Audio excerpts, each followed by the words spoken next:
So it's a remarkable thing, this is. There is power in congregation, isn't there? That face-to-face, spirit-to-spirit connection. So as most of you know, we've primarily existed as a Facebook group, and so we recognize each other for the most part by our profile pictures and the names we use on Facebook. And it's wonderful that we are all gathered here for our first annual MWEG Spring Conference.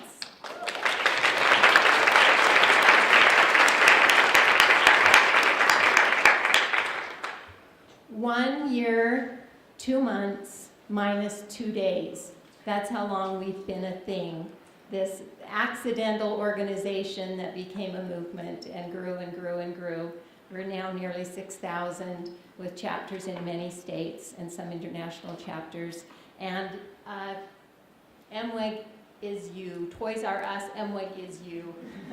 So thank you, thank you, thank you for the spirit and the power and the passion that you bring to this wonderful cause. So before we get started, we just would like to thank our sponsors. We have many wonderful, generous sponsors, primarily the Romney Institute of Public Management, who is co-sponsoring this conference with us and has provided this wonderful venue for us. Dr. Ava Weitzman has been our liaison, and she has been a wonderful advisor and supporter of MWEG, and I'm going to give her just a minute right now.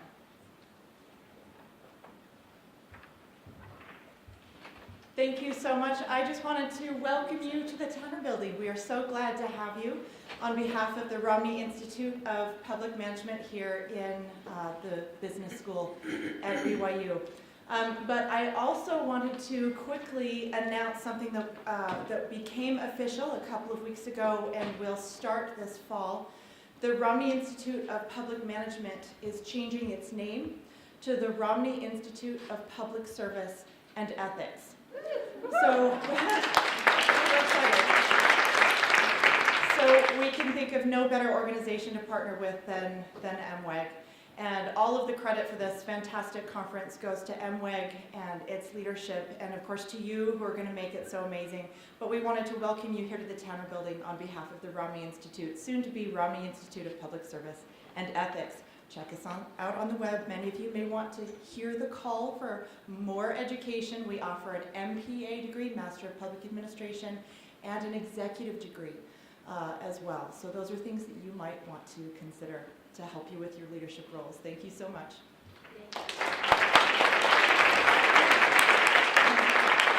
I forgot to introduce myself. My name is Charlie Mullins-Glenn, and I'm one of the founders of MWEG. I also want to introduce you. We have two of our other founders here with us. We have Linda Hoffman-Kimball and Diana Big Hardy. And we're all missing very much Melissa Dalton Bradford, who had planned to come and then was unable to at the last minute, but we love her and are so grateful for her. All right, we're going to start with an opening prayer, and we've asked Emma Petty Adams, who is one of our managing directors, who is here from Nebraska, to offer that prayer for us.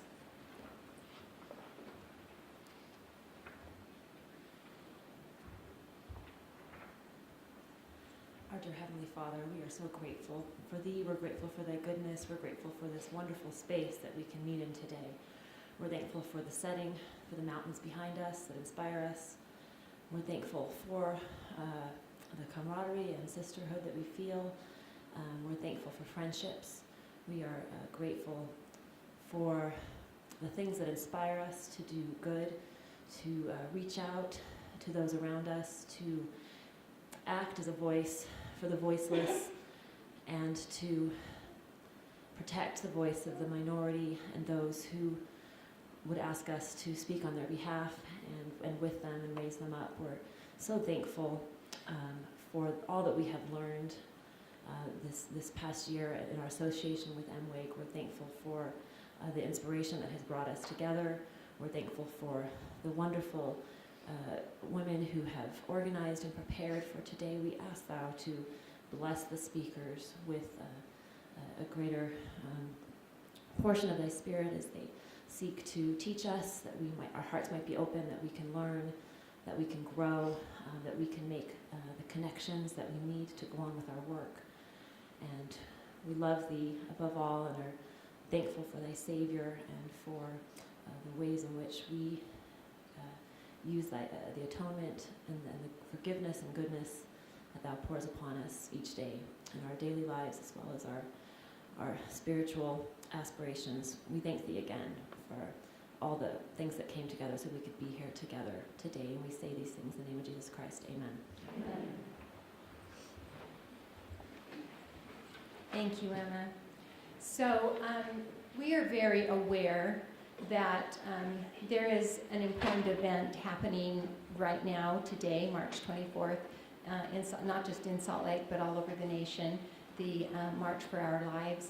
And had this conference not been set in stone weeks before that was organized, we probably would, many of us, I'm sure, would be there either participating or supporting that.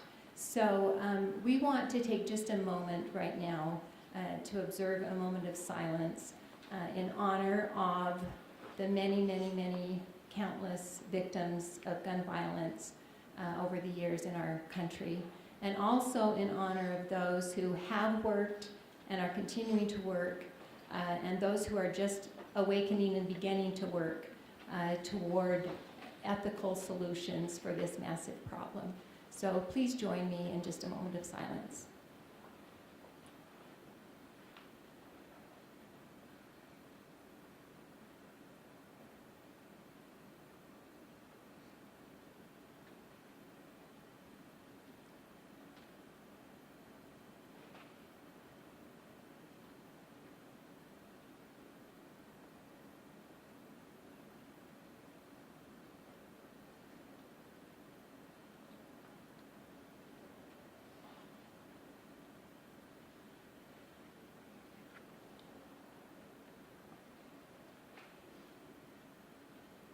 Thank you. It's a complex issue, and we acknowledge that and know that there are many different solutions, but we're grateful for those who are working, again, to find those ethical solutions.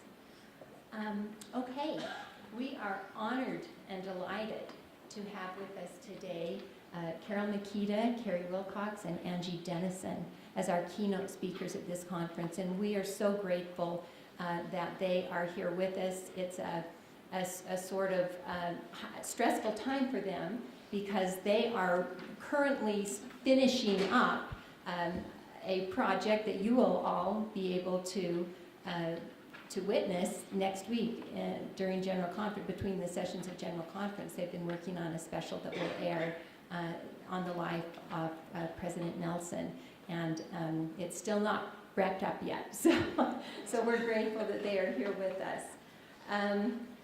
I want to just introduce them to you. So I'm going to need my reading glasses so I can see. Carole Mikita really needs no introduction, but we'll introduce her anyway. So Carole, Keri, and Angie have worked together to produce a number of specials that air to an international audience every 6 months between sessions of General Conference on KSL TV and KSL.com. Carole has been at this since 1998 and has produced more than 40 of these specials with the help of a great team of photographers, editors, and graphic artists. Next week, as I said, between conference sessions, we will be able to see the latest such special, is it an hour or half an hour? Hour-long documentary on the life of President Nelson. Carole has worked at KSL TV since 1979.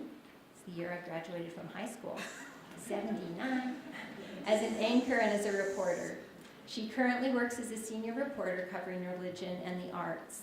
This year, she received the National Freedom Foundation Award for her documentary, Civility, Changing the Conversation, which is what makes her a perfect fit for our organization. Among a whole host of other awards, she has also received a Lifetime Achievement Emmy. Carole, because she's clearly not busy enough, currently serves as Stake Relief Society president. Keri Wilcox is the Deputy Managing Editor at KSL Television.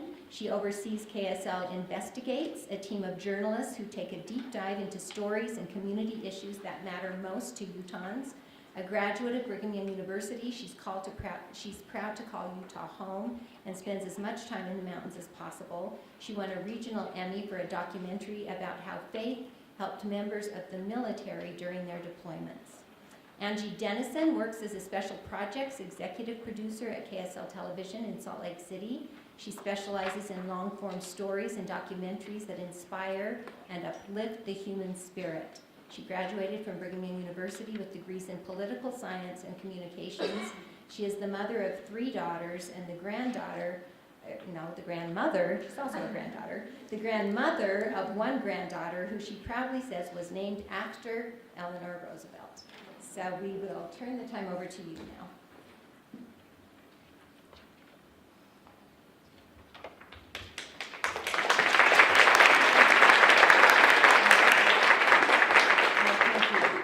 You should wait until you see what it is we have brought here this morning. I also send my love and greetings to Melissa Dalton Bradford, who is responsible for the 3 of us being here. We send our best wishes to our former colleague and dear friend Candace Matson, who could not join us today. Rarely do I have an opportunity to stand in front of an audience and express gratitude for the women I work with. You can tell by their resumes. These are extremely intelligent, talented, capable women. I'm honored to work with. More importantly, they are my friends, and we spend a great deal of time presenting, thinking, straining, wringing our hands, praying over what we put forth on KSL Television and now KSLTV.com. We are very grateful for what we do. It's not easy, and we realize the opportunities that we have. So I needed, first of all, to say that it takes a village. You've heard that phrase before, and that is very much the truth in our Special Projects Unit. It was July of 2016 when I actually first met Melissa. I knew of her from a mutual friend, and that was when Candace and I and photographer Eric Betts were in Europe with the Mormon Tabernacle Choir, and 5 countries and 10 days later we had the experience of many in Europe literally saying to us, "What is going on in your country? You know what I'm talking about." And so that thought carried with me through the election, and we jokingly say in our group, it's always almost General Conference, because as soon as we're finished with our projects, we start thinking about what we're presenting 6 months from now. And so as soon as the election was over, I walked over to Keri and Angie and I said, I think I have to do something about civility. And I thought they'd say, "Well, Carole, that's a really nice idea, but you aren't going to be able to visualize that." They said, "Oh, it's a great idea." So then I was stuck with, how in the world do I take a concept and create television out of it?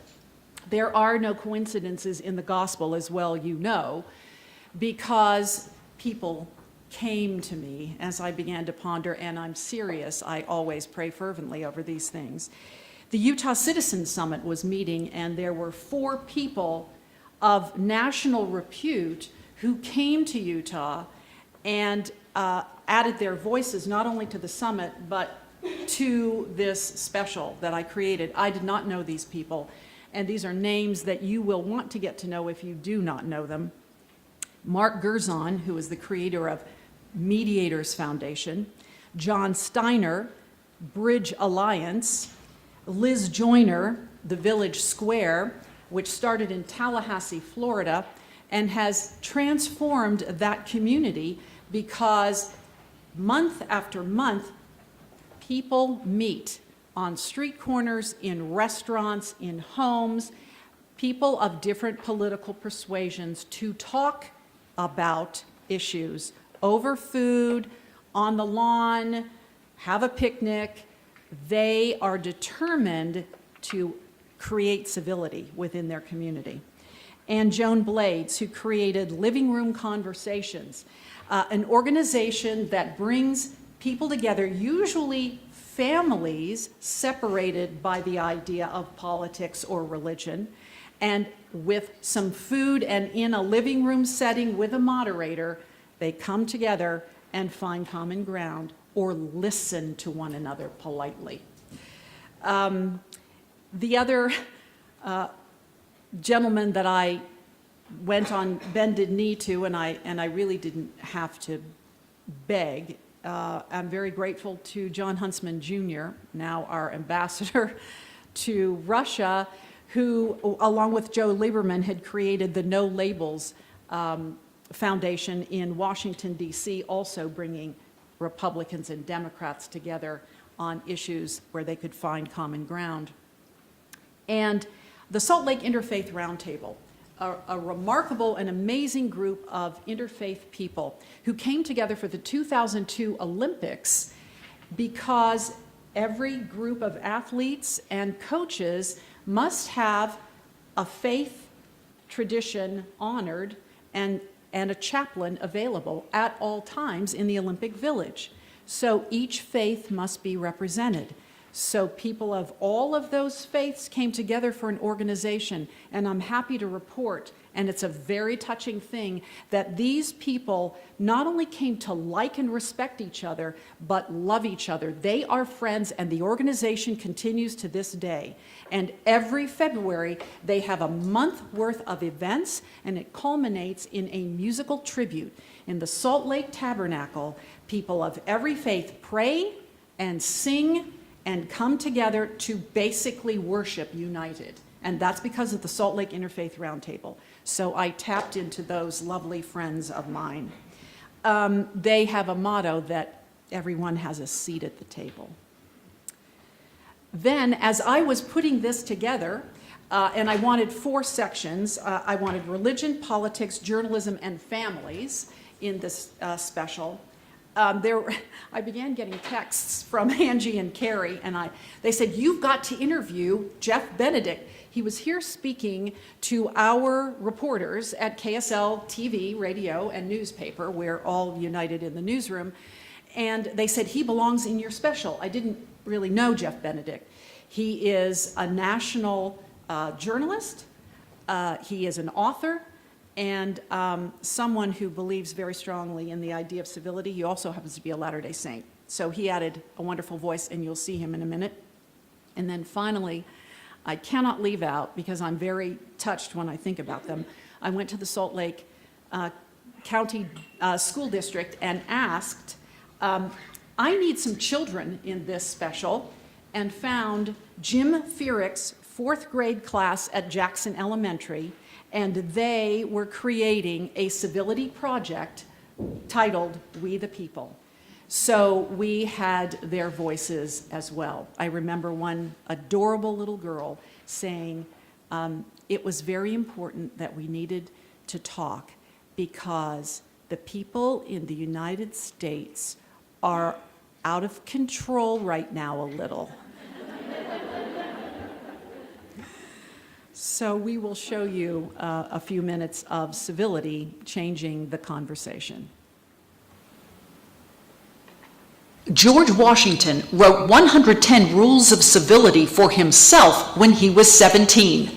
First, every action done in company ought to be with some sign of respect to those that are present. Number 22, show not yourself glad at the misfortune of another, though he were your enemy.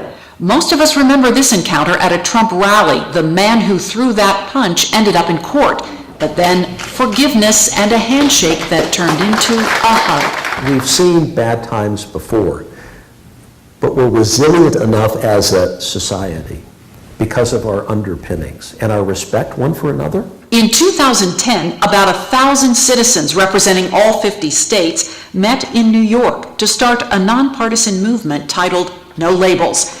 Ambassador and former Utah Governor John Huntsman Jr. and former Senator Joe Lieberman are the co-chairs. The ambassador points to Ronald Reagan and Tip O'Neill, Bill Clinton and Newt Gingrich, Orrin Hatch and Ted Kennedy, from opposite opinions who worked together. He says, as Americans, we reinvent ourselves. It's a uniquely American trait, and I love that part. And it always allows me to remain optimistic, regardless of how bad things can get, because we've been there before, and we'll be there again, and we'll always find a way out. We all share a common destiny, life, liberty, and pursuit of happiness. And there was never a guarantee that this country, this model of ours, would last forever, and that we would all prosper forevermore as Americans. You got to work at it.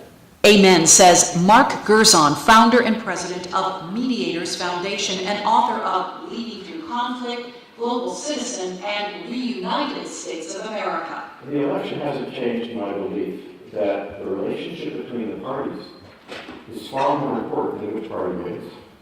It hasn't changed my belief in respect. It hasn't changed my belief in learning. So when I get triggered by something, I just remind myself, my core values are my core values. And if they're the right core values, they should be able to handle whatever happens. John Steiner is a member of the Bridge Alliance team who worked to transform the political process from elections to governance. Civility is the foundation of, I think, the country many of us want. And without that, we can't have debate and real dialogue. We can't come to the table and make better decisions. We can't elect leaders who really put country before party. How do you answer the question, are you a better American because of your faith? And Utah Interfaith Group gathered to find some answers.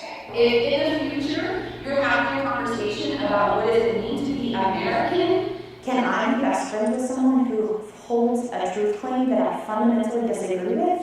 Absolutely, because there are other things that we are going to agree upon, and we can work on those things, we can be friends around those things, and we want to bring that option back to American discourse. The young people here are not as worried about the heightened rhetoric in society or on social media. There's a lot of emotion, a lot of feelings, and a lot of frustrations that are, in a sense, justified.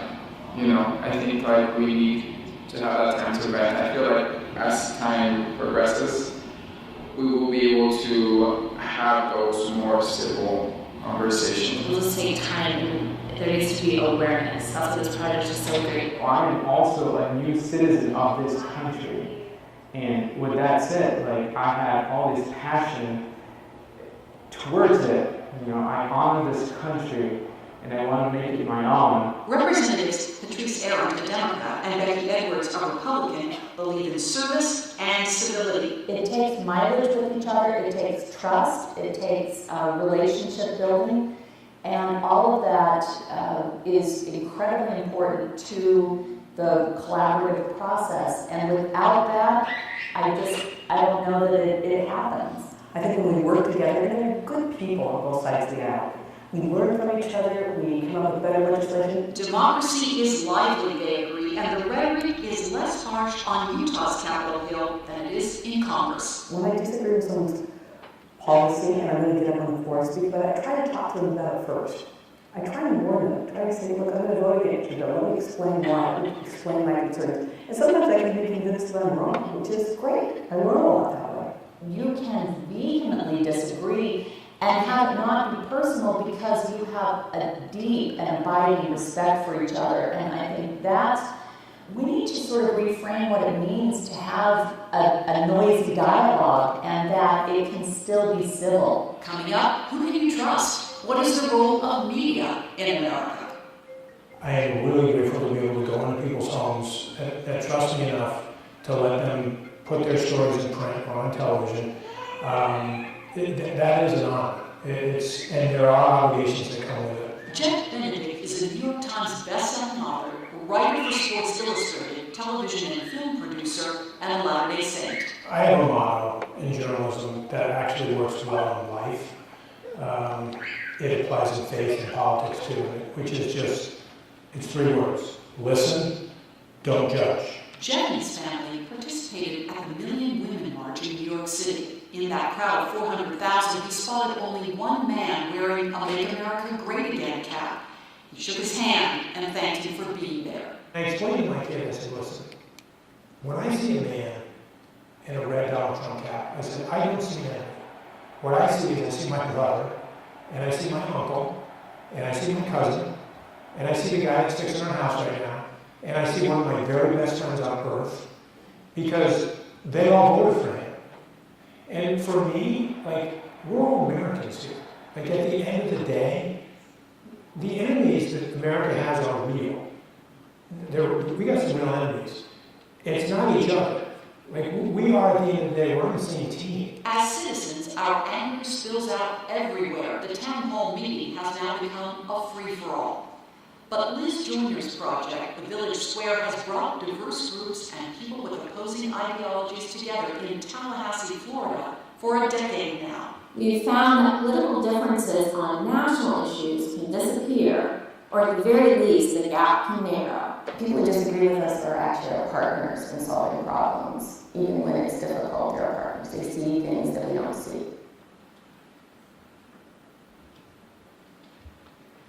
I just wanted to end with another quote from George Washington. This is his Civility 110.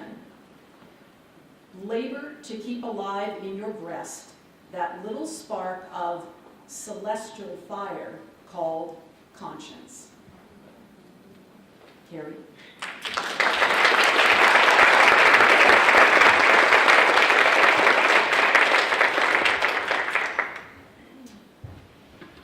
My job, because I get to work with these amazing women. Carole has been a mentor and friend for many years, and the opportunity I've had to work on these types of specials and do this kind of content comes largely from her example. About 2 years ago, we started talking about doing a special on our military. We have been very involved at KSL with Honor Flight in raising funds to take World War II veterans back to Washington, D.C. to see their memorial. And in part of that, we just started talking about how can we do kind of a special about the military. And what as I started, finding people that would talk to us, it turned into, I started learning that their faith played a huge role in their deployments. A lot of these people I spoke to really found God on the battlefield or changed their career path because of what happened to them in Iraq and Afghanistan. And we featured 4 different members of the military. One who, while he was there in Iraq, and he was at the very beginning of Iraq and saw a lot of really awful fighting and lost some colleagues, and he did find God on the battlefield. He became a born-again Christian. He came home and became a pastor. He went to divinity school, and he now oversees a new church called Redeeming Christ Church, I think it's called. It's been a couple years since I've done this interview, I'm sorry. But he was one. Another one was a gentleman, I'm going to show you his story in just a moment. He was deployed from the Utah National Guard, and they had a really tough deployment. For 1 year, they were in the deserts of Iraq overseeing a prison camp. And this prison camp is not like a prison that you and I would think of. It is tents. In the middle of the desert. They put up tents and they put up chain fences, and they were close enough to the border with Iran that they were being hit with mortar fire regularly. And it was just a brutally hot, hard deployment. And every day being surrounded by your enemy and knowing that if they had the opportunity, they would want to kill you in that moment. And what that did to him and how that changed him. There was a woman who went as a linguist and talked about some really rough experiences and how prayer is really what got her through that. And a young gentleman who had been raised LDS but hadn't been actively involved for quite a while, and during his deployment, he and his wife, who was at home, started reading the Book of Mormon together and talking about it in their Skype calls. And during his time, during his deployment in Afghanistan, he kind of had that Alma the Younger experience, an Enos experience, where he went and prayed all night long and gained a testimony, and that's really what saw him through that experience. But Captain Tim Clayson is who I really want to focus on. He's from Payson, Utah. He was a young father. On this deployment, he was leaving behind a pregnant wife and several young children. to go to a prison camp. And part of his duties while he was there was to oversee it's like they would have 3 members of the military oversee the cases as the prisoners were brought before them to decide, if their sentencing was over or if they needed to stay in the camp longer. And he talked about how hard this experience was for him. And he felt like he was losing his humanity. He was having a really hard time seeing these men in the camp as other children of God. He just felt that part of him disappearing, and it really bothered him. And about 6 months into his deployment, on Christmas Day, he had an experience that allowed him, as an answer to his prayer, to see his enemy as a fellow child of God. And that's the part I'm going to show you.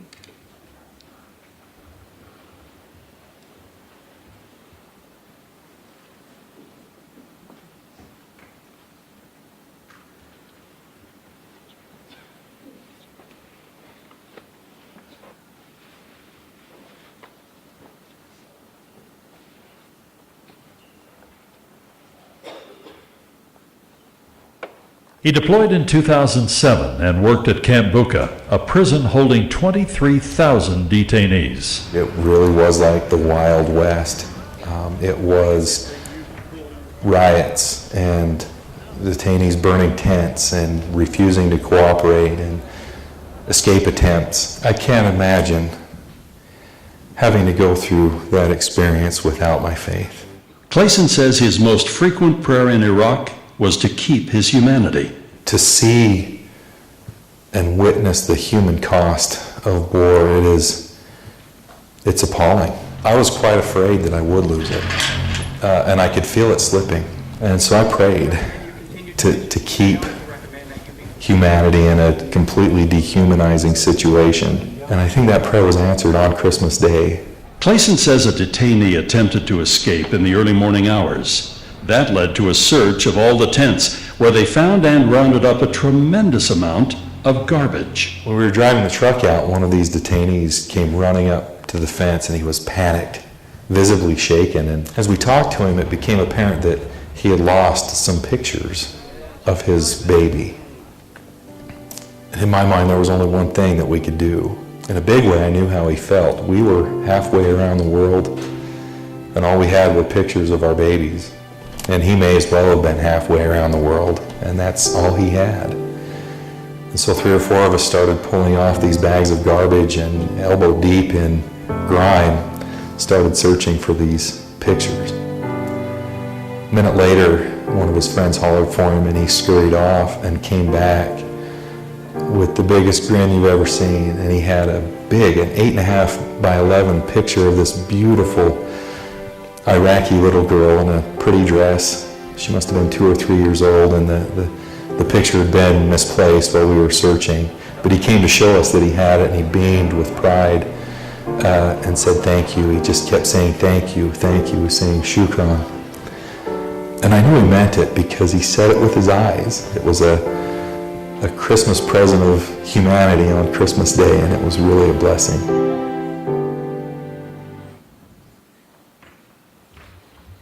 We have experiences like that all the time, where in our jobs we are able to interview people from all different walks of life and hear their stories. And we find in those moments that there is always common ground. There is always an opportunity to build on a foundation of shared beliefs or shared experiences. No matter where you are in the world, no matter your politics or your religion, whether you're fighting on 2 different sides of a war. And Captain Clayson's example has stayed with me throughout the years since then. I'd like to introduce my colleague Angie for the next part.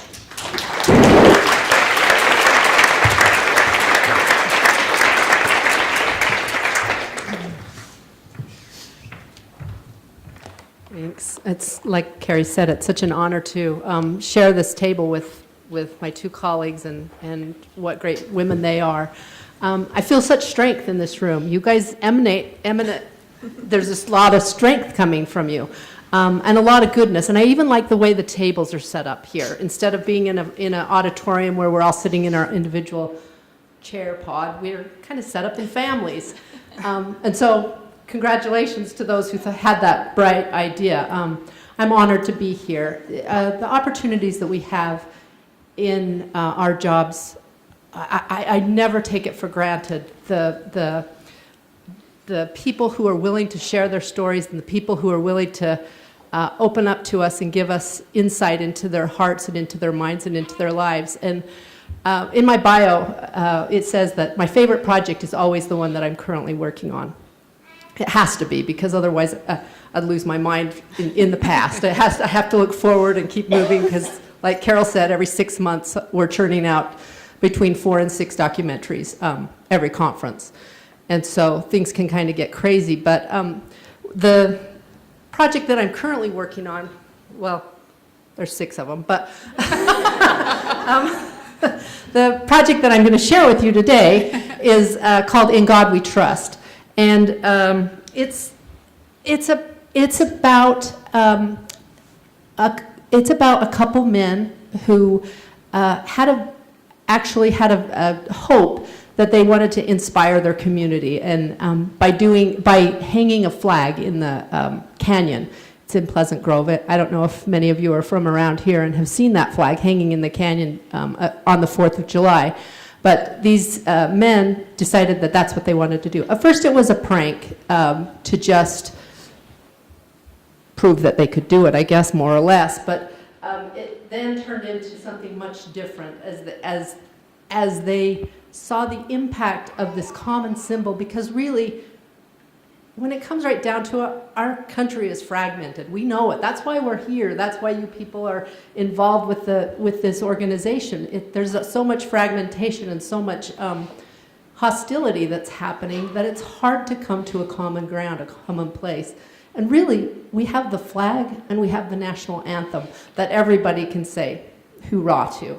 And so they chose the flag to make that common ground stated. And as they hung that flag, they would go up there in the evenings after it was hung and kind of just hang out, because it was kind of a peaceful area up there, and they felt, a sense of joy. And they wanted to watch out for the flag as well.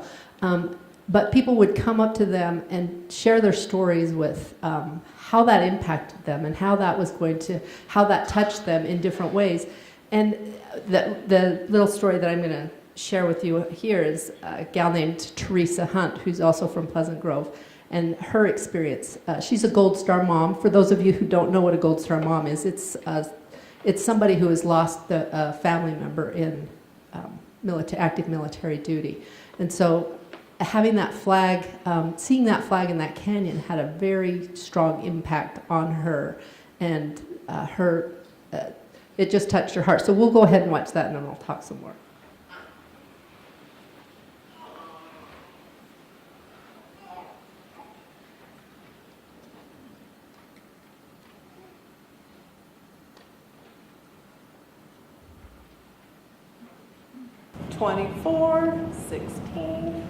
For Teresa Hunt, July 14, 2004 was supposed to be just like any other day.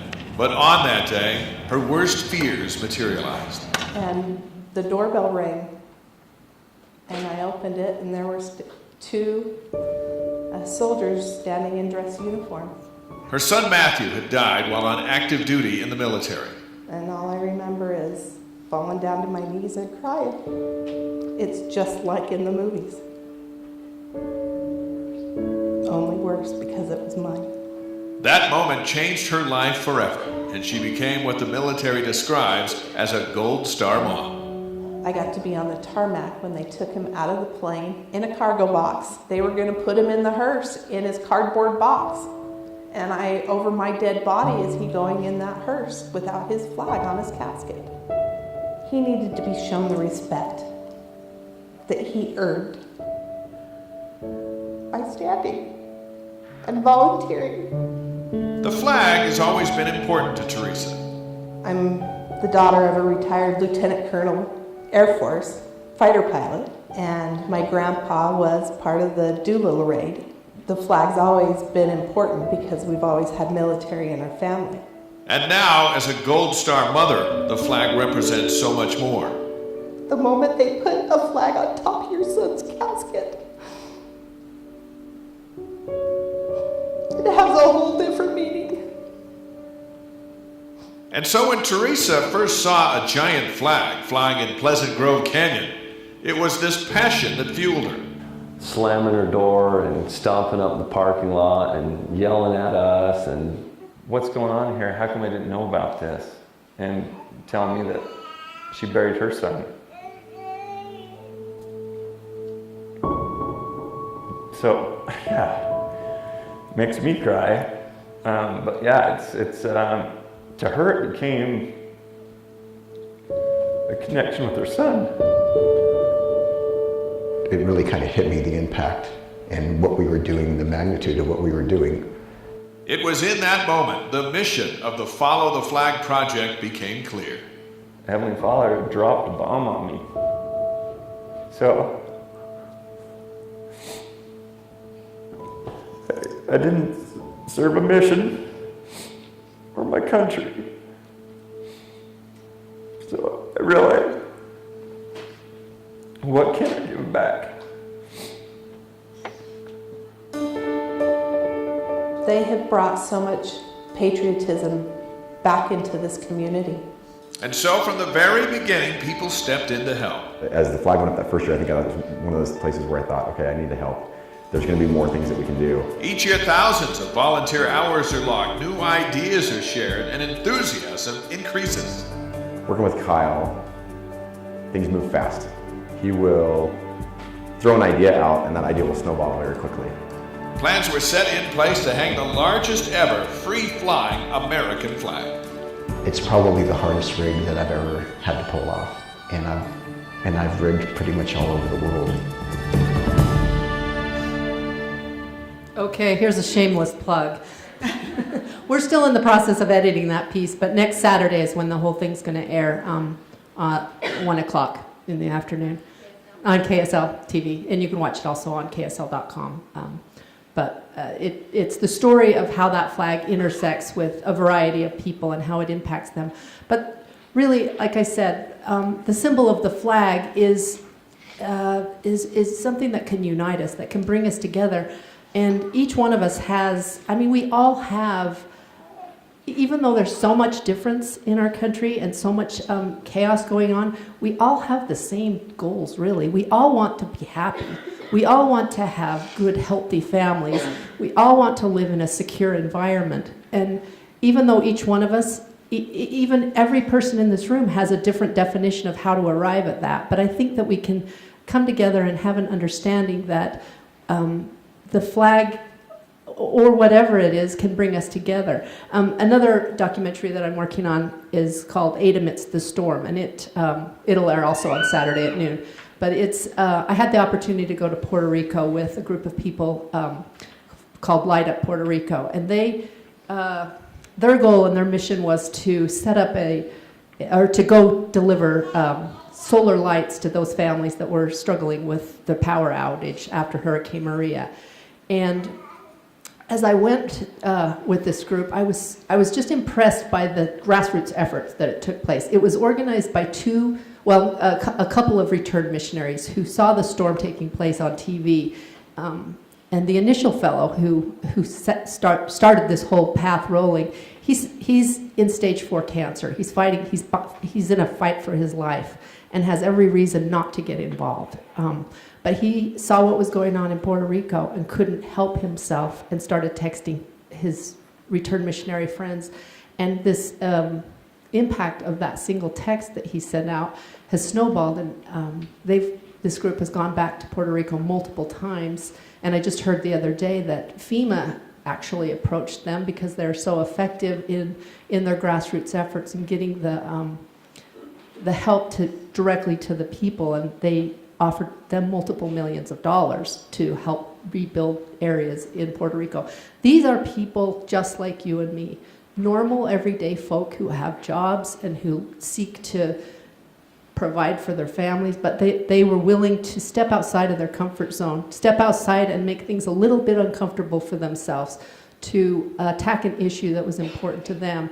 And I believe that each one of us has that power. Each one of us has the capacity to reach out and to make a difference, to tip the scale in a positive direction in whatever platform we're involved with. It can be politics, it can be for heaven's sakes, it can be our Relief Society birthday party. Whatever it is, it can be big or small, and we each want to have a capacity to do that. And one of the last interviews that I did with one of the gentlemen from Blight at Puerto Rico, he said something that has not haunted me, but that has stuck with me so much since I had that interview with him. He said, you know, if not me, who? And if not now, when?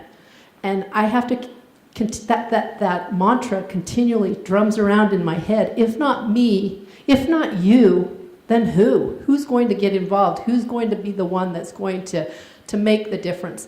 And if not now, when? The guy with the stage 4 cancer had every reason not to be involved. Each one of us have 100 reasons not to be involved, but I believe that we can make a difference, and we should. And so, thank you. And watch our programs next week. They're good.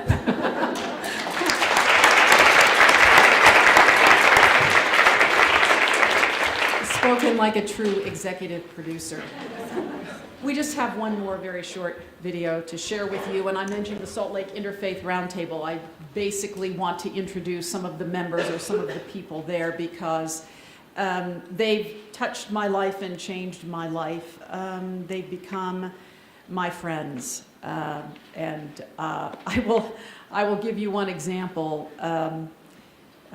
Noor Al-Hassan, a Muslim woman in our community who has made a difference because she has participated in not only the interfaith group, but in politics and in humanitarian efforts. True friendship. I was at home one day and got a phone call, and she said, I haven't seen you for a while. What's going on? And I said, well, I just had hip replacement surgery. I'm on my couch. And she said, I'm on my way. And just like a true friend and very much like a Relief Society sister, she arrived an hour later at the door with a plant and food for dinner. So these are lovely people who make a difference in this community. This is the open from the special 4 Families, 4 Faiths. We wanted to know, we came together, we wanted to know what it was like to live in Utah and not be a Latter-day Saint.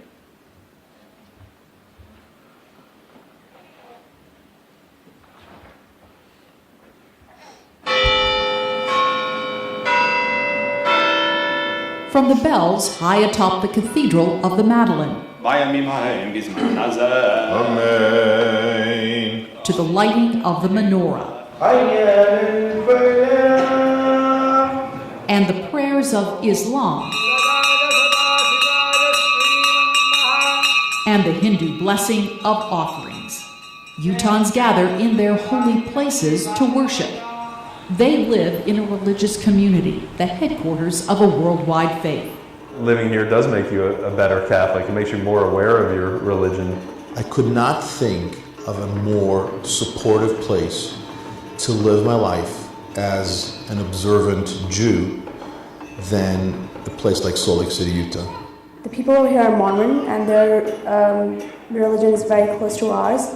So I feel like the values that they practice are very close to ours.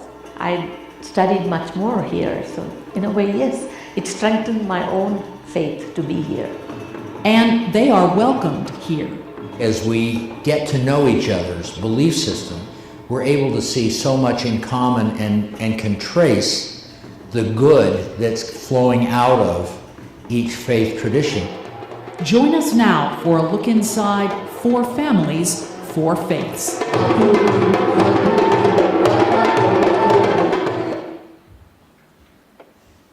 I have just one more quote to leave you with.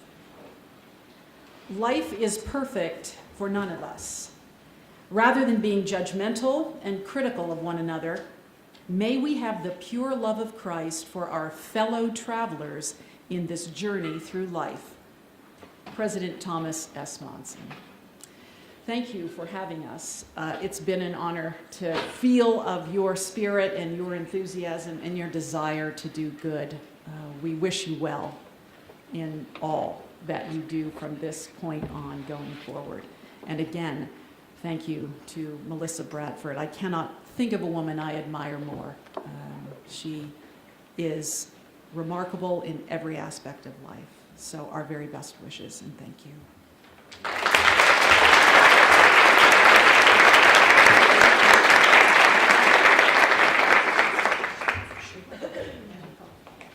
thank you so much. What a privilege it must be for you to be involved in work. You're telling stories. And one thing that we have learned as we have done our work in MWEG is that it's those human stories that change hearts and change minds. And so thank you so much for sharing that with us. We have time, about maybe five minutes. Well, no, we've got more time than that. Let's go until 10. They are happy to take questions. So if you wanted to stay right there, you have microphones that I hope will work. So feel free to ask any questions that you have. Yes? Can all of these videos be seen on KSL.com?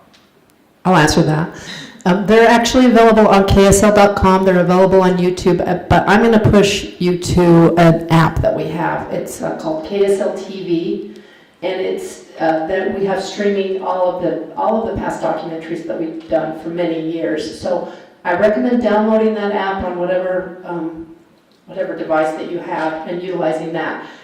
Look for the tab that says documentaries, and then you'll find a lot of Carol's past work, all of our past work. We've uploaded all of that, and it's a fairly new thing, and you can actually stream it onto your TV so that you can watch it in a better format. But you can find it on .com, and you can find it on YouTube as well, but those are a little trickier to search through.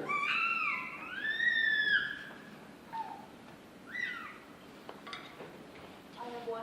Yes. Spend a minute talking about how you criticize with civility. How do you object to inappropriate behavior with civility? How you hold elected officials accountable with civility. It's an excellent question, and I'm not sure I have all of the answers. The experts I interviewed believe in the free flow of conversation, but it is how you say things as opposed to what it is you need to say. It's possible to make a point, and that's why many of these people whose names I listed are, shall we say, mediators who bring people together. And sometimes that's the answer. If there's a very heightened situation in a community, in a family, in a school district, wherever that is, that is their answer, is to bring someone in who can mediate the situation and keep the conversation on a civil and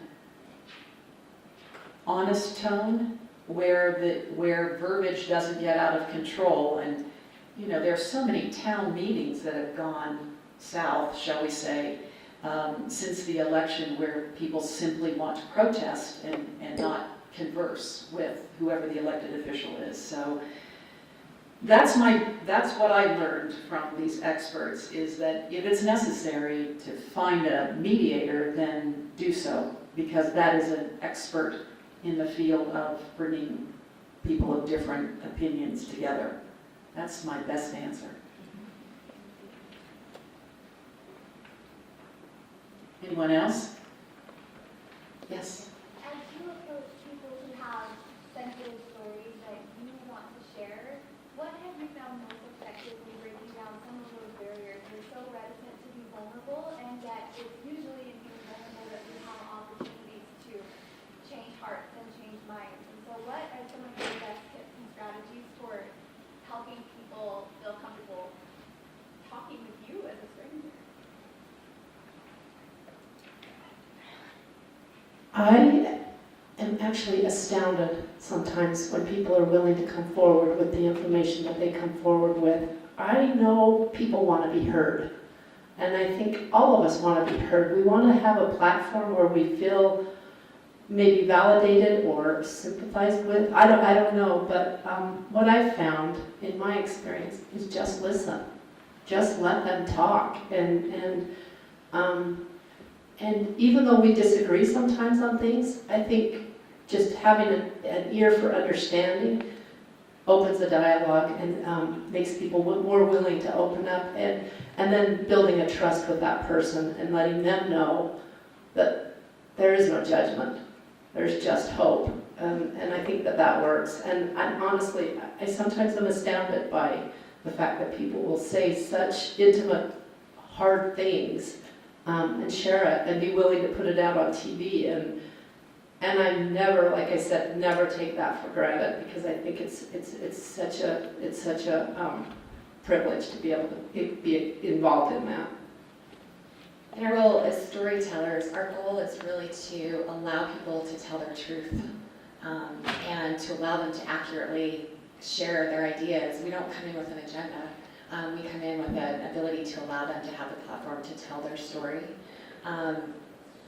The gentleman who was not LDS but was talking about his spiritual experiences in Iraq, he was very worried that airing on Channel 5 during conference weekend that we were going to somehow take his story and put a Mormon spin on it. And building that trust with him to allow him to know and to trust me that, no, this is your story and we are going to tell your story.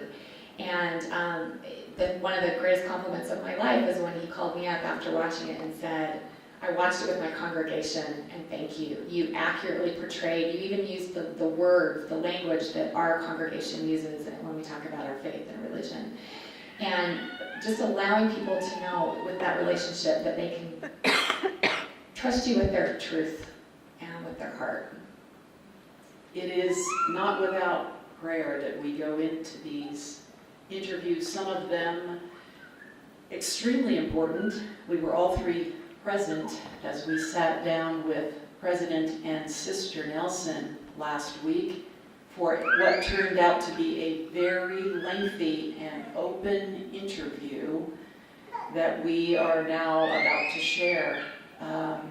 We were amazed and grateful that we were able to capture what we did, that they felt comfortable with us. And so it is always helpful that you are prepared spiritually, and somehow from spirit to spirit, it works every time. Yes? Going over this topic of the well-being KSL, so it's a church-owned news outlet, that you are being very careful not to put a Mormon spin on some of these stories, which is an article. But sometimes I feel like within the church, when we get within our own, Relief Society Sunday School, there is a real Mormon spin, there is the relative judgment. Are you feeling from church leadership that are you seeing a change? That there is more openness to avoid that Mormon spin and to be less judgmental? Because as someone who's been somewhat liberal, I've been very cautious throughout my life of what I say. I told my friends, I said, I think he's out there disguised as gospel principles. Surprisingly easy to do that. But anyway, are you feeling from the top down that maybe there is a little bit more openness to get rid of some of that spin? I don't know that we have a good answer to that, because honestly, we don't have that contact with the top down to know. But as a company, there is zero direction with our projects. There's zero, you need to do this one or you need to do it this direction. We have complete freedom to choose the topics and to choose how we present them and the voices that we include.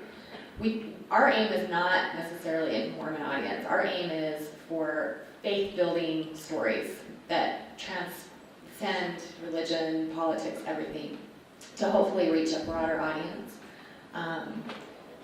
So I'm not sure that answers your question, and I feel you because I am you. So I think we all are you. Yeah, we are.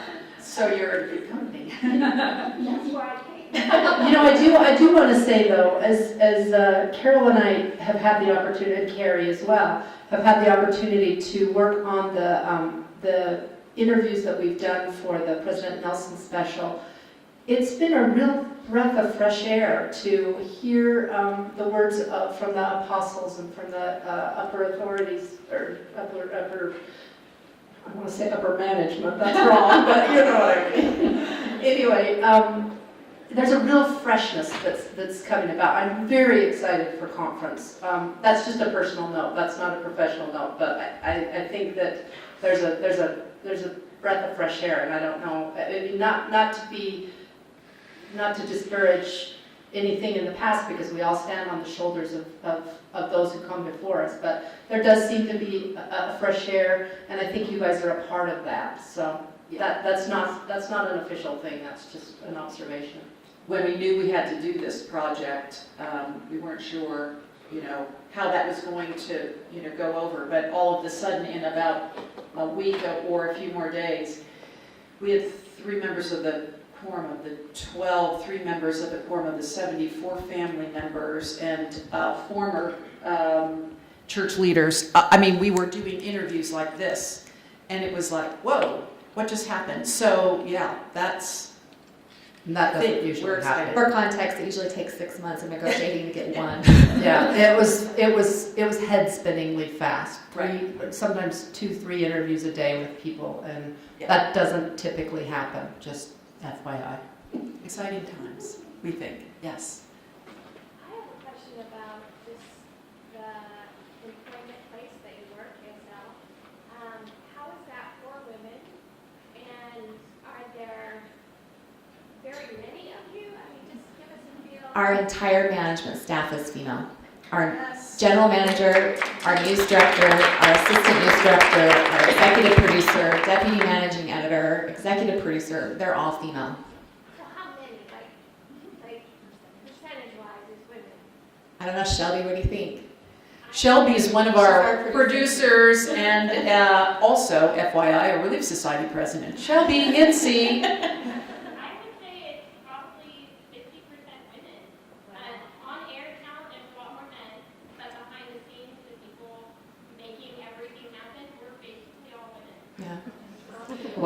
That's changed in the 20 years since I started at KSL. It's flopped. So. Yeah, Carole probably has some stories she can tell. From 1979, yes I do. We just don't have time for them. Thank you all.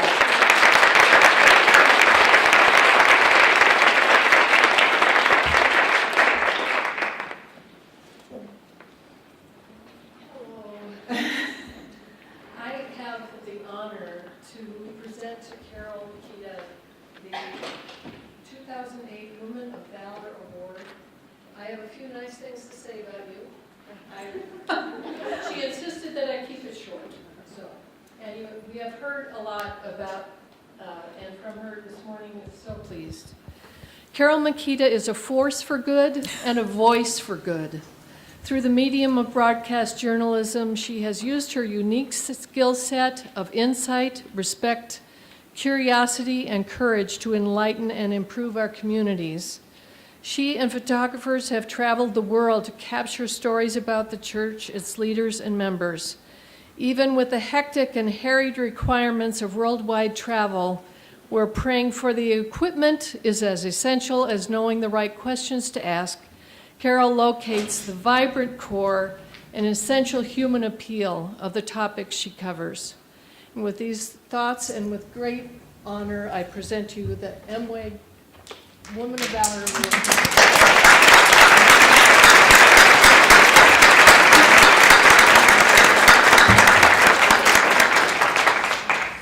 This past Thursday, Charlie Glenn, Diana Hardy, and I, and Marin, were honored to go to Aileen Clyde's home in Springville and present to her also a Woman of Valor Award. And we have some images of that happening, and I will read to you essentially what we said to her that day as we presented it. We at Mormon Women for Ethical Government are honored to name Aileen Hales Clyde as a Woman of Valor. Throughout her life, she has been an advocate for women, for ethical government, for equal justice for all. Her family, her church, and her community have been the lucky recipients of her deep insights into complex issues. Her keen intelligence, her grit, good humor, common sense, and clarity of purpose. From 1990 to 1997, Sister Clyde served as a second counselor in the Relief Society General Presidency of the church. She worked on ad hoc projects on volunteerism and depression for the Relief Society General Presidency. Over the course of her years, Sister Clyde was a Ward Relief Society president, a member of a Stake Relief Society board, and a member of the Young Women General Board. She also served in many unsung church callings that demand the same commitment, patience, and attitude of grateful giving. Born on May 18, 1926 in Springville, Utah, Sister Clyde graduated with high honors from Brigham Young University and taught English at BYU for 10 years. She and her late husband, Hal Clyde, have 3 sons, 6 granddaughters, 5 grandsons, and 15 great-grandchildren. Sister Clyde worked on the nomination committee for Utah's appellate courts and chaired the Commission on Criminal and Juvenile Justice for 5 years. She chaired the Utah Task Force on Gender and Justice, which studied the possible effect of gender bias in Utah courts. She was awarded the Friend of the Courts Award by the Utah Judicial Conference for uncommon commitment to the judiciary's goal of equal justice. Sister Clyde served 12 years on the Utah State Board of Regents, the governing body of the state's 10 institutions of higher education, and also served on the Western Interstate Commission for Higher Education. She was a member of several nonprofit board of directors as well as the board of trustees of the University of Utah Hospitals and Clinics. She is a founding member of the Utah Women's Forum, a nonprofit organization committed to enhancing the status of women and their interests and providing opportunities for members to become better acquainted with one another through special events, discussions of important topics, and greater awareness of opportunities for engagement in the community. The Aileen H. Clyde 20th Century Women's Legacy Archive at the University of Utah was named in her honor and works to document and preserve the history of women whose lives and work helped create social and cultural change. As evidence of just how well-rounded she is, Sister Clyde was a member of the board of directors of the Utah Symphony and Opera for 6 years, and she has been a certified construction flag person, where she learned a different world of work. She was surprised at the uproar her unconventional employment evoked in friendly observers. To our delight, she is a proud member and advocate for Mormon Women for Ethical Government. We were honored to present her with the MWEG Women of Valor Award at her home this past Thursday. Thank you.